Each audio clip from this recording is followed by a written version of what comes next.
Come, have a seat in the Skald circle and hear the tale of the farmer and the badger, as told by Mynogan. Before we begin our tale, did you know that we release new stories for free every week on Wednesdays? Be certain to subscribe to us on Apple Podcasts, Google Play Music, Spotify, Podbean, or whatever your favourite podcast app is. That way, you'll never miss out when we release free bonus stories other days of the week. Never forget, visit thescaldcircle.com to stay up to date with all of our current happenings, and to also visit our story archive, sorted by origin and region. Now then, this begins the tale of the farmer and the badger. Long, long ago, there lived an old farmer and his wife who had made their home in the mountains far away from any town. Their only neighbour was a bad and malicious badger. This badger used to come out every night and run across the farmer's field and spoil the vegetables and the rice which the farmer spent his time in carefully cultivating. The badger at last grew so ruthless in his mischievous work and did so much harm everywhere on the farm that the good-natured farmer could not stand it any longer and determined to put a stop to it. So he lay in wait day after day and night after night with a big club, hoping to catch the badger. But it was all in vain. Then he laid traps for the wicked animal. The farmer's trouble and patience was rewarded, for one fine day on going his rounds he found the badger caught in a hole he had dug for the purpose.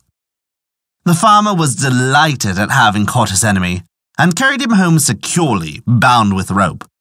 When he reached the house, the farmer said to his wife, "I have at last caught the badger. You must keep an eye on him while I am out at work, and do not let him escape, because I want to make him into soup tonight." Saying this, he hung the badger up to the rafters of his storehouse, and went out to his work in the fields.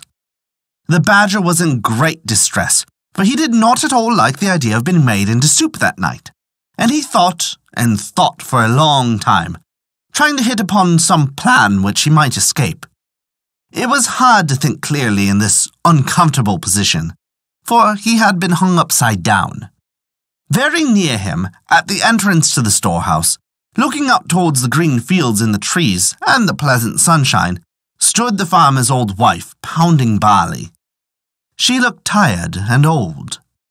Her face was seamed with many wrinkles and was as brown as leather, and every now and then she stopped to wipe the perspiration which had rolled down her face.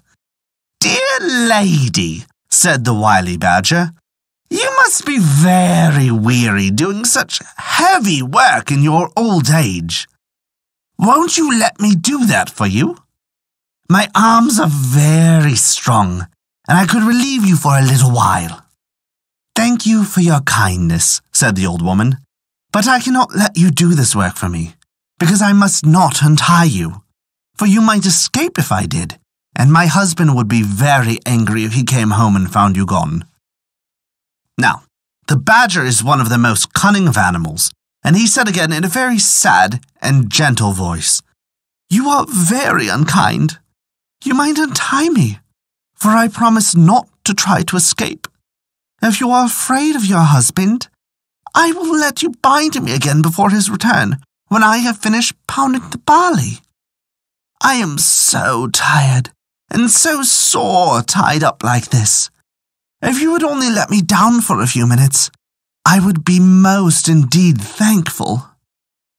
The old woman had a good and simple nature, and could not think badly of anyone. Much less did she think that the badger was only deceiving her in order to get away. She felt sorry, too, for the animal, as she turned to look at him. He looked in such a sad plight, hanging downwards from the ceiling by his legs, which were all tied together so tightly that the rope and the knots were cutting into the skin. So, in the kindness of her heart, and believing the creature's promise that he would not run away, she untied the cord and let him down. The old woman then gave him the wooden pestle and told him to do the work for a short while she rested. He took the pestle, but instead of doing the work as he was told, the badger at once sprang upon the woman and knocked her down with the heavy piece of wood. He then killed her and cut her up and made soup out of her. And then he waited for the return of the old farmer. The old man worked hard in the fields all day, and as he worked he thought with pleasure that no more now would his labour be spoiled by that destructive badger. Towards sunset he left his work and turned to go home.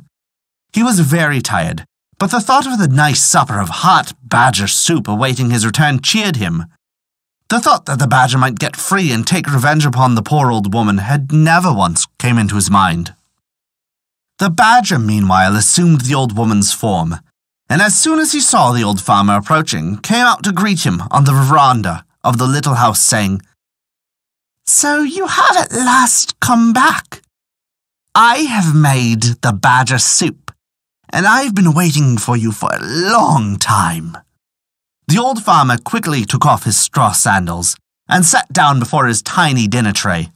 The innocent man never even dreamed that it was not his wife, but the badger who was waiting upon him, and at once he asked for the soup.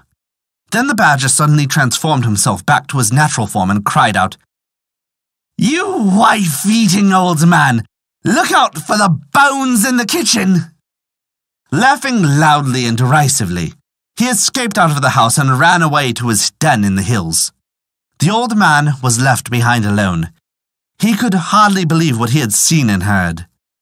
Then, when he understood the whole truth, he was so scared and horrified that he might faint right away. After a while, he came round and burst into tears. He cried loudly and bitterly. He rocked himself to and fro in his hopeless grief.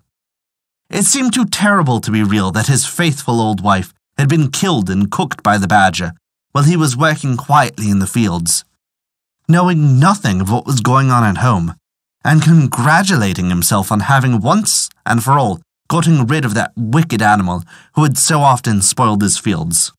And oh, the horrible thought! He had very nearly drunk the soup which the creature had made out of his poor old wife. "Oh dear, oh dear, oh dear," he wailed aloud. Now, not far away there lived in the same mountain a kind, good-natured old rabbit. He heard the old man crying and sobbing, and at once went out to see what was the matter, and if there was anything he could do to help his neighbour. The old man told him what had happened. When the rabbit heard the story, he was very angry at the wicked and deceitful badger, and told the old man to leave everything to him, and he would avenge his wife's death. The farmer was at last comforted, and wiping away his tears, thanked the rabbit for his goodness in coming home to him in his distress.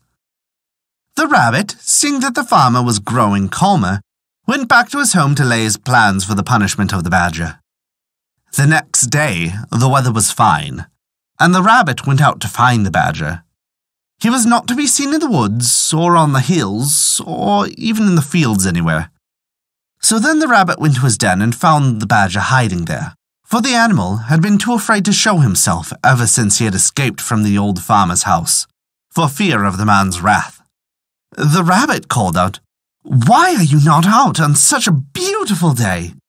Come out with me, and we will go and cut grass on the hills together." The badger, never doubting that the rabbit was his friend, willingly consented to go out with him, only too glad to get away from the neighborhood of the farmer and the fear of meeting him. The rabbit led the way miles away from their homes, out on the hills where the grass grew tall and thick and sweet. They both set to work to cut down as much as they could carry home, to store it up for their winter's food. When they had each cut down all that they wanted, they tied it in bundles and then started homewards, each carrying his bundle of grass on his back. This time, the rabbit made the badger go first. When they had gone a little way, the rabbit took out a flint and steel, and striking it over the badger's back as he stepped along in front, set his bundle of grass on fire. The badger heard the flint striking and asked, "What is that noise? Crack, crack." "Oh, that's nothing," replied the rabbit. "I only said crack, crack because this mountain is called Crackling Mountain." The fire soon spread in the bundle of dry grass on the badger's back. The badger, hearing the crackle of the burning grass, asked, "What is that?" "Well, now we've come to the burning mountains," answered the rabbit. By this time the bundle was nearly burnt out, and all the hair had been burnt off the badger's back. He now knew what had happened by the smell and the smoke of the burning grass. Screaming with pain, the badger ran off as fast as he could to his hole. The rabbit followed him and found him lying on his bed, groaning with pain. "Why, what an unlucky fellow you are," said the rabbit. "I can't imagine how that happened. I will bring you some medicine which will heal your back quickly." The rabbit went away glad and smiling, thinking about the punishment upon the badger which had already begun.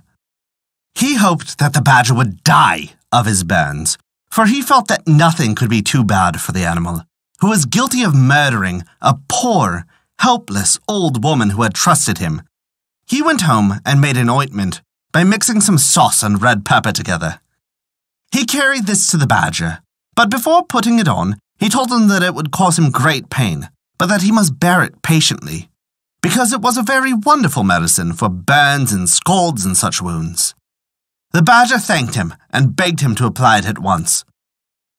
Now, no language can describe the agony of the badger as soon as the red pepper had been pasted all over his sore back. He rolled over and howled loudly. The rabbit, looking on, felt that the farmer's wife was beginning to be avenged. The badger was in bed for about a month, but at last, in spite of the red pepper application, his burns healed and he got well.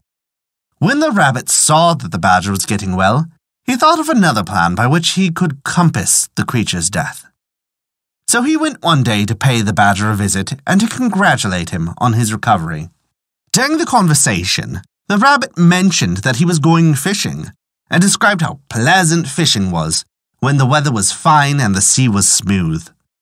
The badger listened with pleasure to the rabbit's account of the way he passed his time now, and forgot all his pains and his month's illness, and thought what fun it would be if he could go fishing too. So he asked the rabbit if he would take him the next time he went out to fish. This was just what the rabbit wanted, so he agreed. Then he went home and built 2 boats, one of wood and the other of clay. At last they were both finished, and as the rabbit stood and looked at his work, he felt that all trouble would be well rewarded if his plan succeeded, and he could manage to kill the wicked badger now. The day came when the rabbit had arranged to take the badger fishing. He kept the wooden boat himself and gave the badger the clay boat. The badger, who knew nothing about boats, was delighted with his new boat and thought how kind it was of the rabbit to give it to him. They both got into their boats and set out. After going some distance from the shore, the rabbit proposed that they should try their boats and see which one could go the quickest. The badger fell in with the proposal, and they both set to work to row as fast as they could for some time. In the middle of the race, the badger found his boat going to pieces, for the water had now begun to soften the clay. He cried out in great fear for the rabbit to help him, but the rabbit answered that he was avenging the old woman's murder, and that this had been his intention all along, and that he was happy to think that the badger had at last met his deserts for all his evil crimes, and was to drown with no one helping him. Then he raised his oar and struck at the badger with all his strength, till he fell with the sinking clay boat, and was seen no more. Thus, at last, he kept his promise to the old farmer. The rabbit now turned and rowed shorewards, and having landed and pulled his boat upon the beach, hurried back to tell the old farmer everything, and how the badger, his enemy, had been killed. The old farmer thanked him with tears in his eyes. He said that till now he could never sleep at night or be at peace during the daytime, thinking of how his wife's death was unavenged. But from this time he would be able to eat and sleep as of old. He begged the rabbit to stay with him and share his home. So from that day, the rabbit went to stay with the old farmer, and they both lived together as good friends till the end of their days. And that is the tale of the farmer and the badger. Thank you for listening to our story. If you enjoyed it, please take a look at our Patreon page to learn how you can earn great rewards while also supporting us. We appreciate even the smallest of contributions, as they allow us to continue to release new stories every week for free on Wednesdays, and also provide bonus stories for your listening pleasure. Visit us at thescaldcircle.com to view our story archive, sorted by origin and region, and to stay up to date with all of our current developments. Once again, thank you for listening to our story.